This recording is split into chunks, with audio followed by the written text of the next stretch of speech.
You are about to watch a feeding session on touch and texture, led by occupational therapist Deanne Kelly. Deanne is introducing different food textures. She is using crunchy veggie sticks and soft, slippery cooked pasta.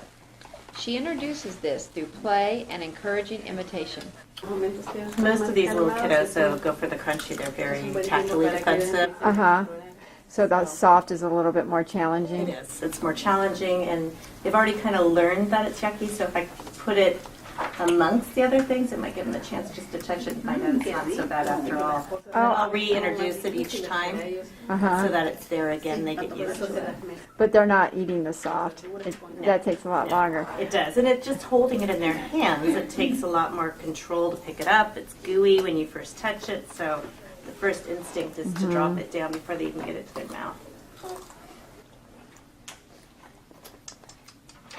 Now you're changing to a soft.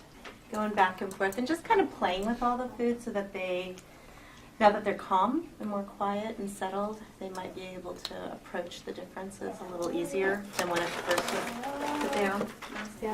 Did you see that? Want to see?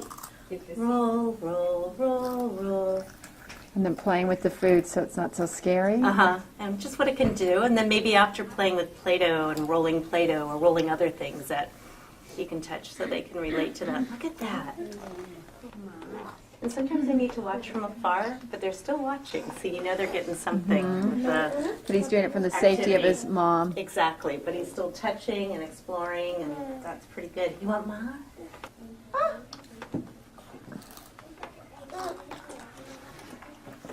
So the textures I'll use are the ones they're safe with, so they'll want to try the ones they're not so safe with too. So you can see that they relate together and they're being able to sit with all of our friends at the table. Okay.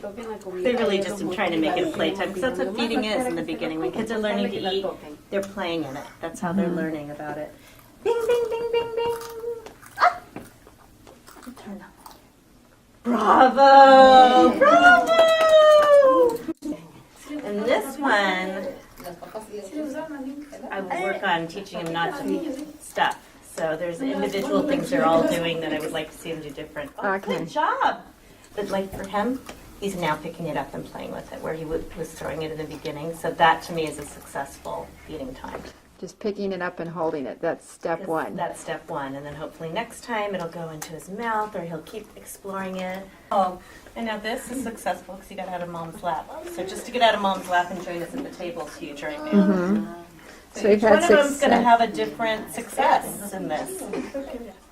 But for all of them, staying with the activity this long is a success. And it doesn't always work this way, believe me. So staying at the table, getting off of Mom's lap, touching the food, these are huge things. Huge accomplishments. And parents need to realize that it's not, you can't get your child to sit down and eat the first time. Sit down and eat. It's an exploration time, and kids need to play and touch and watch others to learn what it's all about.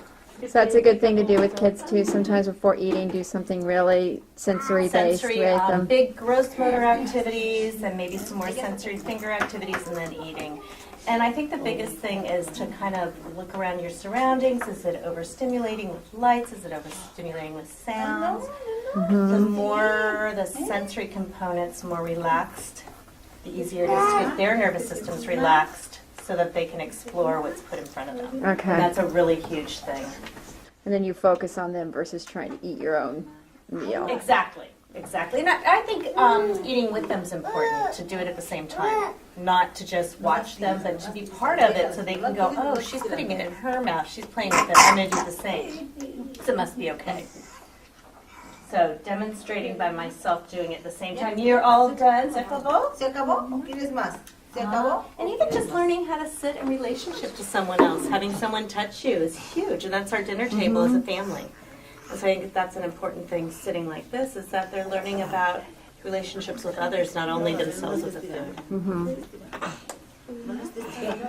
And even this little one over here is now picking up the noodles and throwing them, but he wasn't even doing that in the beginning. So that's an accomplishment for him. So each one of them has their very own accomplishment here today.